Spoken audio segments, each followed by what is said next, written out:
तो आज की इस क्लास में हम सॉल्व करेंगे और साथ साथ एक्सप्लेनेशन होगा उस एग्ज़ाम का जो अभी अभी आप देकर आए हैं, हाफ ईयरली क्वेश्चंस 2025।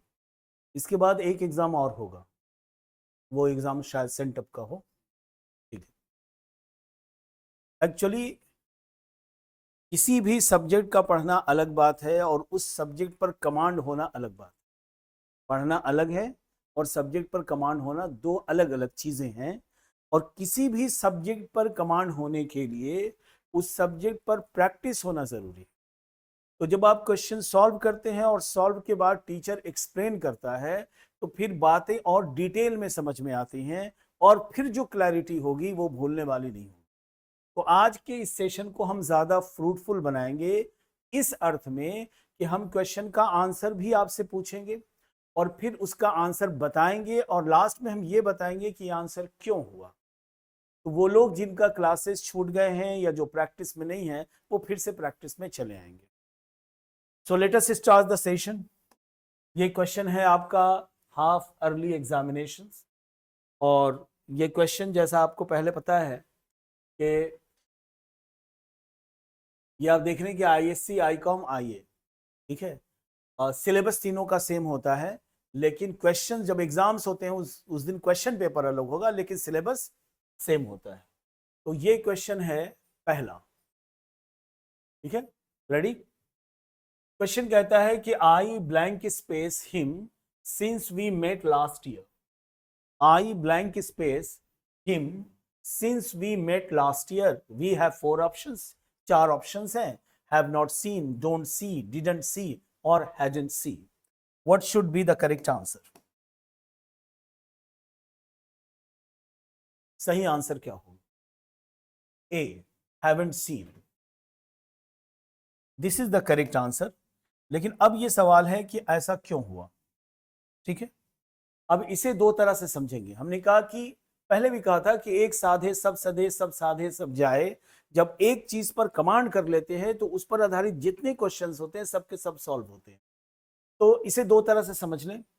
एक तो ये समझ लें ट्रिक से कि अगर ऐसा सेंटेंस हो और सेंटेंस सिंस से जुड़ा हुआ हो तो सिंस के बाद वाला सेंटेंस पास्ट इंडेफिनिट में होगा, यानी वर्ब का सेकंड फॉर्म होगा, और सिंस के पहले वाला प्रेजेंट परफेक्ट में होगा, ठीक है। एक तो ये है। दूसरा ये है कि अगर हम इसका सेंस समझें, और ये ज्यादा इंपॉर्टेंट है, सेंस समझकर बनाना ज्यादा इंपॉर्टेंट है। इसे ऐसे समझें, एग्जांपल्स थे कि मैंने कहा कि मुझे उससे मिले हुए 1 वर्ष हो गया है, यानी 1 वर्ष बीत गया है। मुझे उससे मिले हुए 1 वर्ष हो गया है या 1 वर्ष बीत चुका है। तो जब हम ये जानेंगे तो इसके साथ कई बात, एक तो एक स्ट्रक्चर आ रहा है, दूसरा ग्रामर में अगर कहीं कोई प्रॉब्लम है तो वो दूर हो जाए। तो हम सबसे पहले बनाएंगे मुझे उससे मिले हुए 1 वर्ष बीत गया है।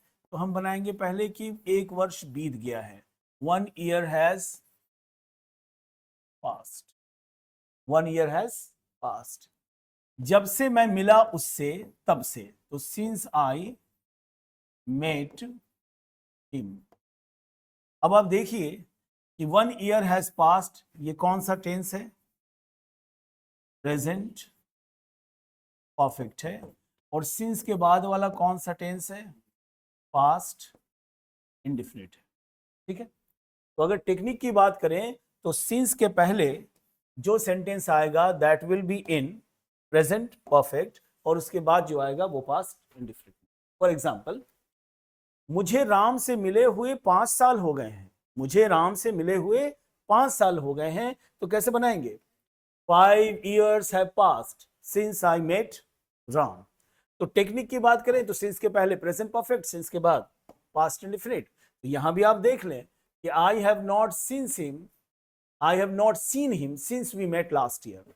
जब हम पिछली बार मिले थे ना, तब से लेकर अब तक मैंने उसे नहीं देखा, या देखा है, नहीं देखा है। तो अगर आप इसको हिंदी भी कर ले तो आसानी से बात समझ में आएगी।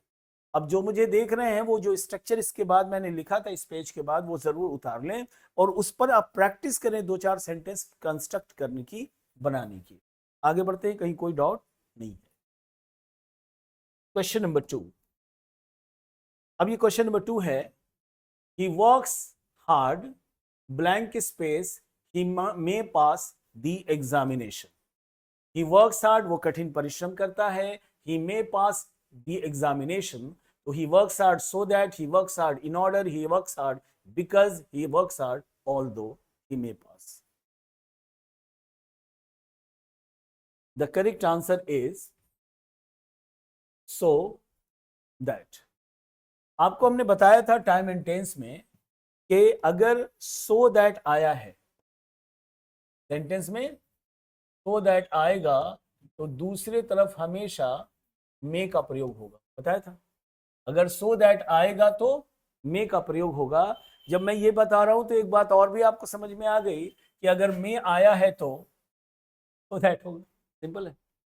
तो अब क्वेश्चन ऐसे नहीं पूछ रहा, क्वेश्चन ऐसे नॉर्मली पूछता है कि he work so that he dot dot dot pass, तो मे माइट शुड कुड क्या होगा, तो सो दैट है तो मे होगा। यहां उल्टा किया, यहां मे दे दिया और बताओ कि इधर क्या होगा।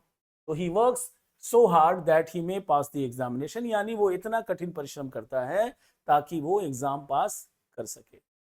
नेक्स्ट, बात समझ में आ रही है? अ लॉट ऑफ मनी, ढेर सारा पैसा, spent on the function were, was, are or have।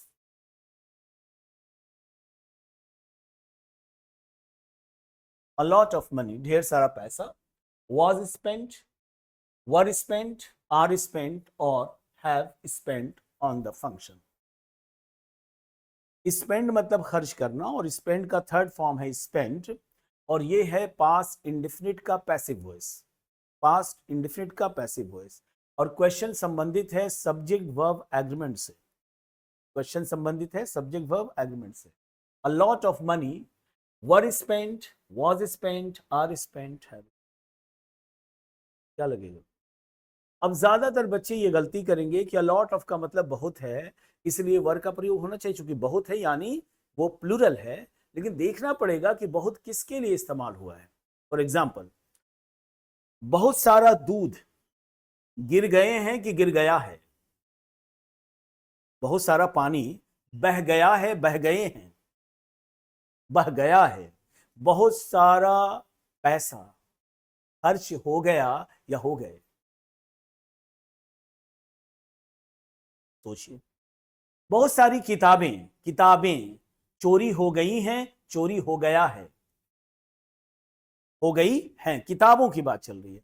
लेकिन बहुत सारा पानी चोरी हो गया है, हो गए हैं, हो गया कि गए।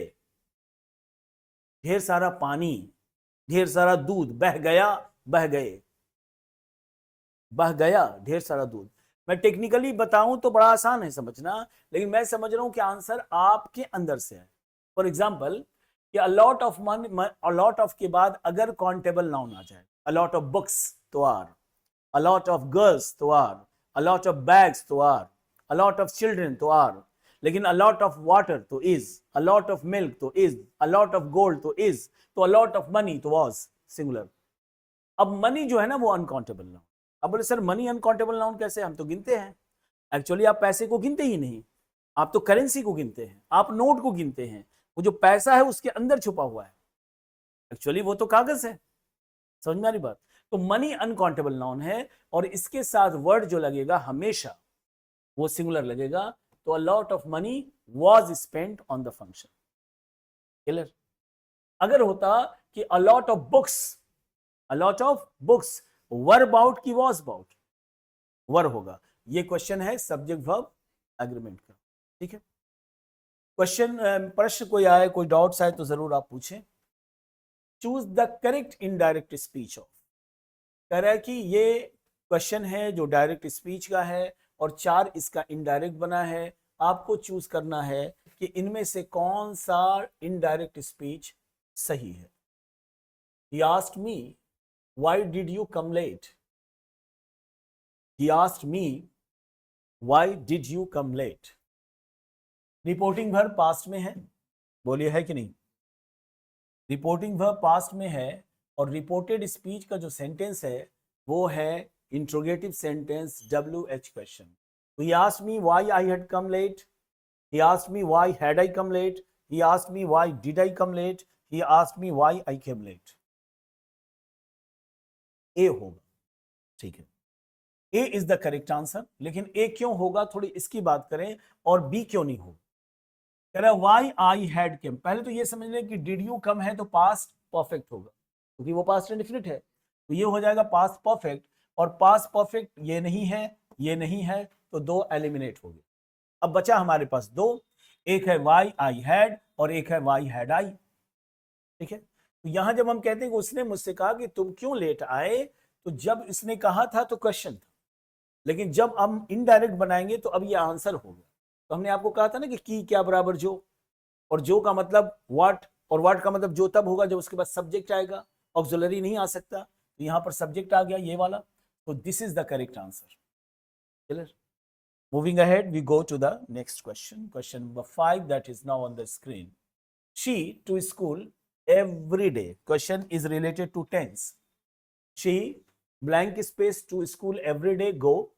Is it the option B goes, or is it the option C going, or is it the option D gone?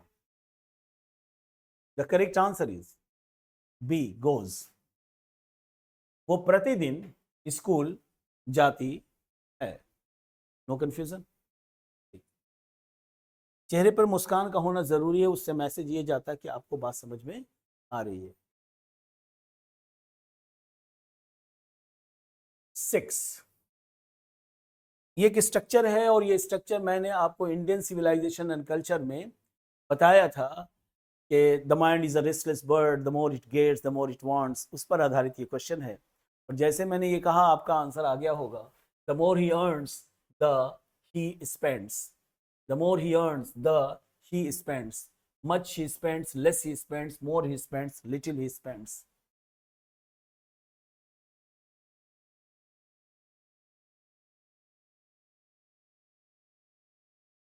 The more he earns, the much he spends, the less he spends, the more he spends, the little he spends.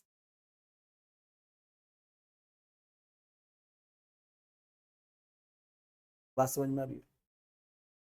Example देखिए, मैं शुरू में बोल चुका हूं. वैसे इस पर एक स्ट्रक्चर है, वो मैं लिखवा देता हूं. Mind is the restless bird. दिमाग एक बेचैन पक्षी है. द मोर इट गेट्स, जितना ही ज्यादा इसको मिलता है, द मोर इट वांट्स, उतना ही ज्यादा ये चाहता है. तो the more he earns, the more he wants. ठीक है, इस पर एक स्ट्रक्चर आप लिख लें. स्ट्रक्चर है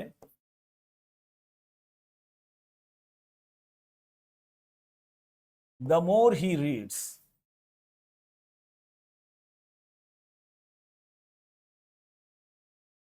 the more he forgets.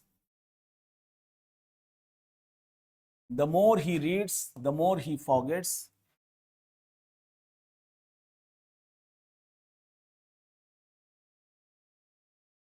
वह जितना ज्यादा पढ़ता है,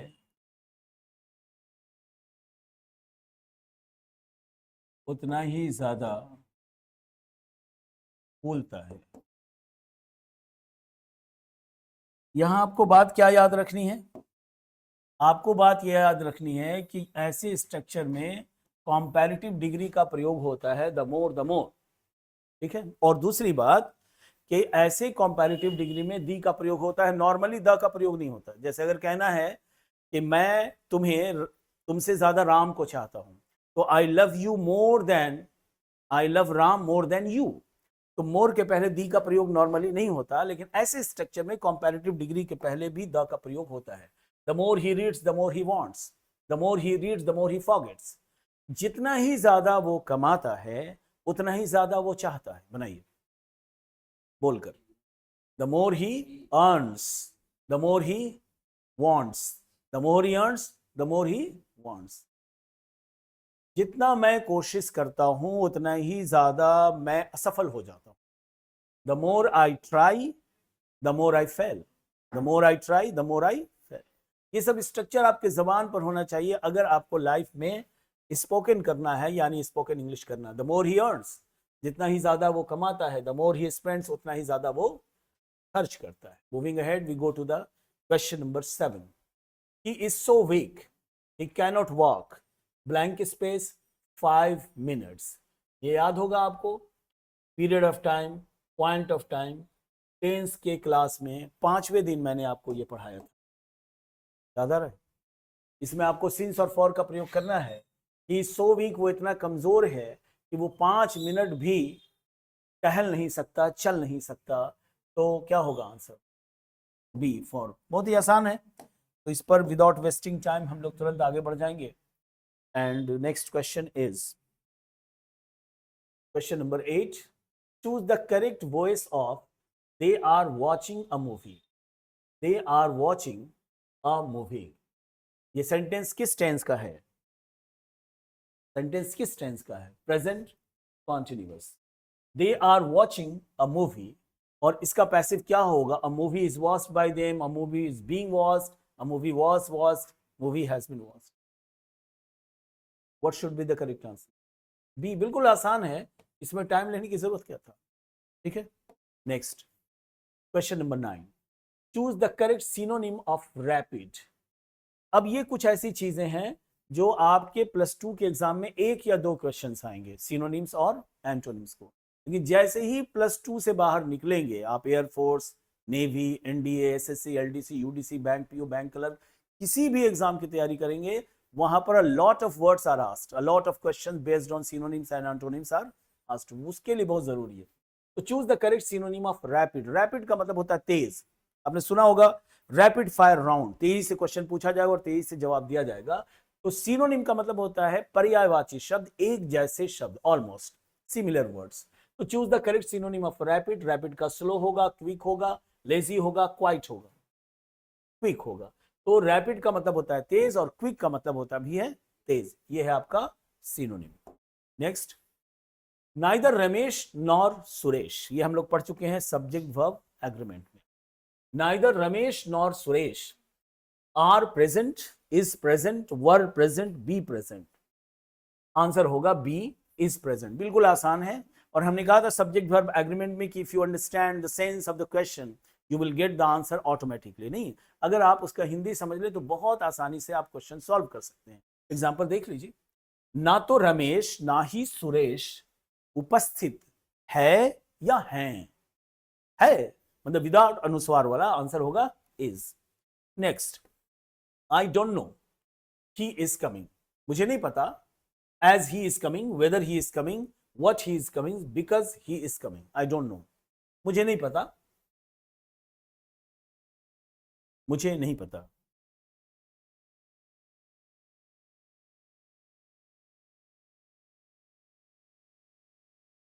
चलिए, इसका आंसर होगा weather he is coming. I don't know whether he is coming. क्यों वेदर होगा? इसके लिए हमको एक स्ट्रक्चर और सीखना पड़ेगा। स्ट्रक्चर है,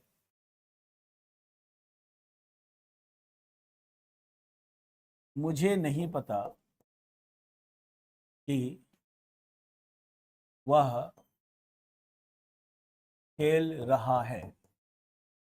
ठीक है, मुझे नहीं पता कि वो खेल रहा है। तो मुझे नहीं पता तो आपको पता ही है, आई डू नॉट नो कि वो खेल रहा है, यानी कि क्या वो खेल रहा है। तो आई don't know whether he is playing. I don't know whether he is playing, समझिए, तो बाद में लिखेंगे। वैसे ये इसका स्क्रीनशॉट ले लेंगे आप, ठीक है। आई don't know whether he is playing, मुझे नहीं पता कि वो खेल रहा है। अगर सेंटेंस इसी में होता है कि मुझे नहीं पता कि वो खेल रहा है कि नहीं, मतलब मुझे नहीं पता वो खेल रहा है कि नहीं खेल रहा है, तो आई don't know whether he is playing और नॉट। ठीक है, इस वेदर की जगह पर इफ का प्रयोग किया जा सकता है। ठीक है, ये एक स्ट्रक्चर है जो जानना जरूरी है। जैसे मुझे नहीं पता कि राम अंग्रेजी बोलता है कि नहीं, मुझे नहीं पता कि राम अंग्रेजी बोलता है कि नहीं। आई don't know whether Ram speaks English और नॉट, और वेदर की जगह इफ का प्रयोग करेंगे।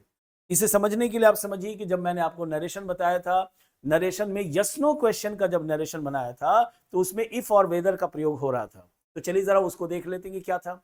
ही सेड टू मी, उसने मुझसे कहा, आर यू हैप्पी, क्या तुम खुश हो। अब ये आर यू हैप्पी जो है वो यस नो क्वेश्चन है, तो हम कैसे बनाते थे, he asked me if I was happy, या इफ के जगह हम वेदर का प्रयोग करते थे। ठीक है, प्रैक्टिस से ऐसी बातें होती हैं कि जो हम पढ़ नहीं पाए वो क्वेश्चन के आ जाने से फिर वो बातें रिकॉल होने लगती हैं। ठीक है, ये क्वेश्चन था 11। क्वेश्चन नंबर 12, अगर मैं चाहूं तो इसको शॉर्ट में कर सकता हूं, सिर्फ आंसर बनाकर मैं आगे बढ़ सकता हूं, लेकिन ऐसा करना ठीक नहीं होगा जब तक कि आप डेप्थ में ना जाएं। क्वेश्चन है कि no sooner had I reach the station the train left. Guess कीजिए, ये शायद मैंने पढ़ाया नहीं आपको, क्या आंसर होगा। No sooner had I reach the station when, but, और देन और देन, ये कंजक्शन से रिलेटेड क्वेश्चन है और यहां भी एक स्ट्रक्चर हम जानेंगे। ठीक है, पहले तो ट्रिक से समझ लें, फिर इसको हम बताते हैं कॉन्सेप्ट से। यहां पर आंसर होगा देन। देन क्यों होगा ये भी समझ लें।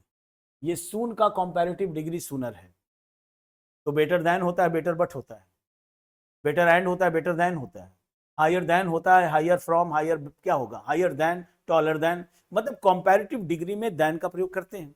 तो आसान हो गया ना कि नो सूनर के साथ देन आता है, बिल्कुल आसान है। अब वहां पर कॉमन सेंस आपको लगाना पड़ेगा कि ये क्या है। आप सोच के ये पता नहीं क्या है, नो सूनर लगा दो ना देन। ठीक है, अब इसे डिटेल से समझेंगे और यहां पर हम कई स्ट्रक्चर जान लेंगे। ठीक है, ये स्टूडेंट देखिए, इसको मैं अगर, कुछ लोग कहेंगे कि एक वीडियो में इतने ही क्वेश्चन सॉल्व हुए, अगर डेप्थ में जाना है तो फिर टाइम लगेगा, हो सकता है ये सारे क्वेश्चंस में 3-4 वीडियोस में आ जाएं। ठीक है, अब यहां देखेंगे कि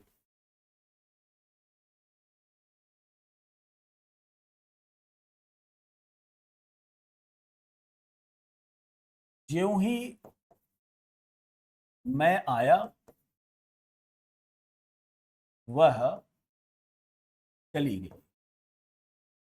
ज्यों ही मैं आया, ज्यों ही को हम कह सकते हैं कि जैसे ही मैं आया, बोलिए, ऐसा कह सकते हैं ना, किसी को ज्यों ही से प्रॉब्लम हो सकता है। ज्यों ही या जैसे ही मैं आया वो चली गई, क्या हम कह सकते हैं ऐसे इसको कि मेरे आते ही वह चली गई, बोलिए, एक ही बात है ना। इस सेंटेंस को हम कई तरह से ट्रांसलेट कर सकते हैं। ठीक है, कई मेथड है इसके। पहला, no sooner did I come, no sooner did I come then she went away. No sooner did I come then she went away, ये क्या वही स्ट्रक्चर है। नो सूनर आया है तो देन लगा हुआ है। इसे एक और तरह से बना सकते हैं। दूसरा मेथड क्या होगा, दूसरा मेथड है हार्डली हैड आई कम। यहां पर कम V1 है, यहां पर कम V3 है, पता है ना आपको, हैड के बाद वर्ब का थर्ड फॉर्म आता है।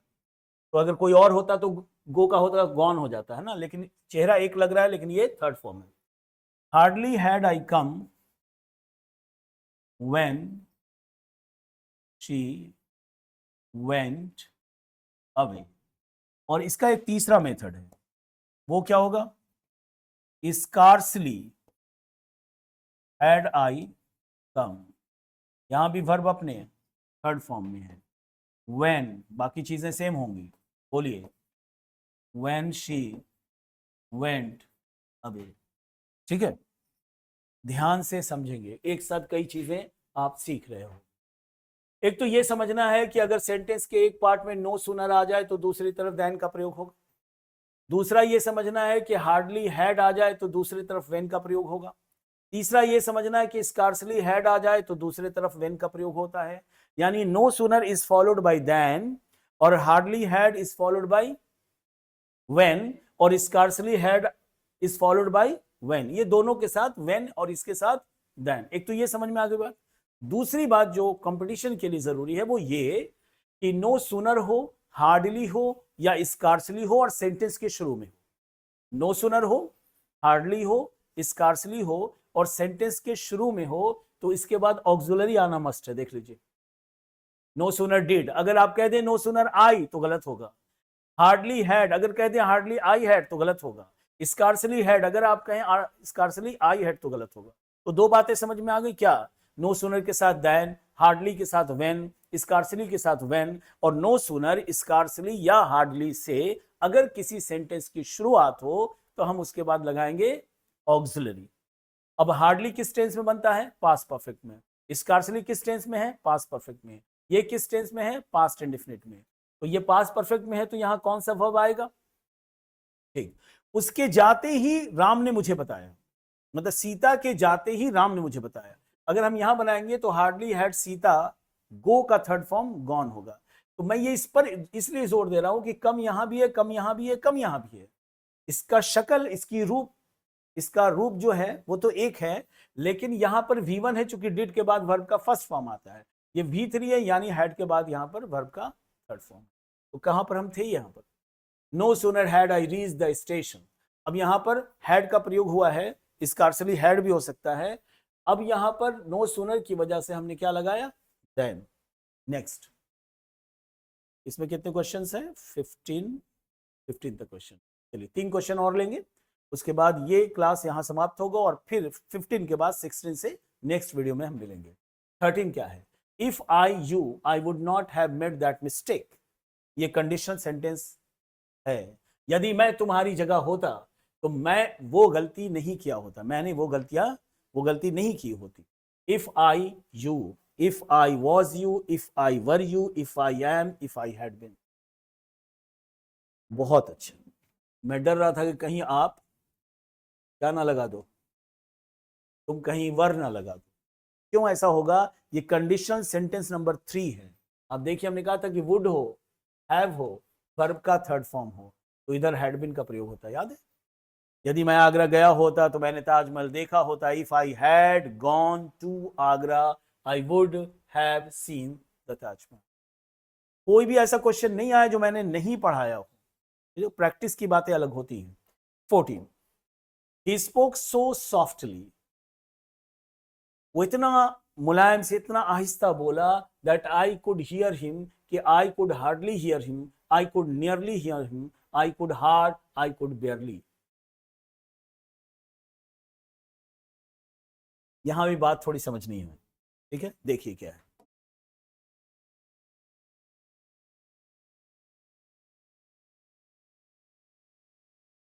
आई डू नॉट नो, बोलिए हिंदी। मैं नहीं जानता हूं।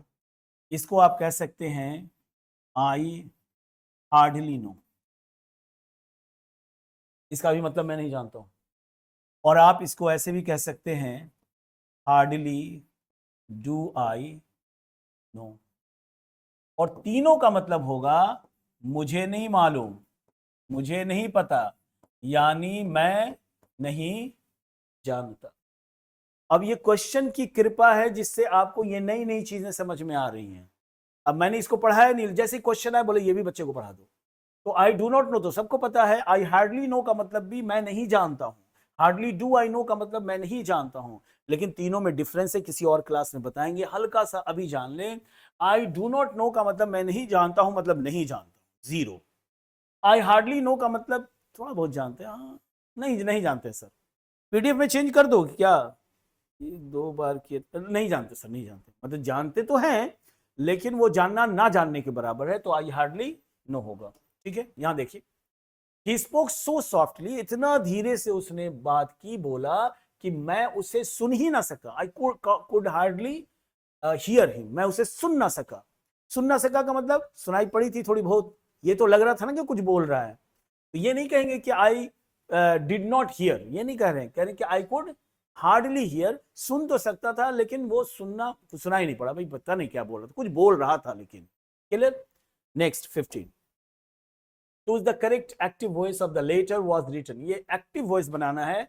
The letter was written by her, कौन टेंस का है? पास्ट। इंडेफिनिट का पैसिव है, क्या बनाएगा? She wrote the letter, she wrote the letter, आसान है बिल्कुल, कहाँ गया? She wrote the letter. ये 15 था, अब इसमें नहीं है शायद, ठीक है, बहुत अच्छा। तो अब जो है आज के इस क्लास में हम लोगों ने कितने क्वेश्चंस किए? टोटल नंबर ऑफ क्वेश्चंस था 15, और 15 में बहुत सारी नई नई चीजें आपको सीखने मिली, नए स्ट्रक्चर मिले, इसे नोट डाउन कर लेंगे आप, वीडियो को पॉज करके नोट डाउन जरूर कर ले, स्क्रीनशॉट ले ले, लेकिन सबसे ज्यादा इंपॉर्टेंट है कि कॉपी में नोट बनाए, ठीक है? So that's all for today. We shall be meeting very soon. और उस वीडियो में हम बात करेंगे, क्वेश्चन को एक्सप्लेन करेंगे क्वेश्चन नंबर 16 से। अब देखिए कि कितने क्वेश्चंस को हम कर पाते हैं। Thank you so much. We shall be meeting very soon.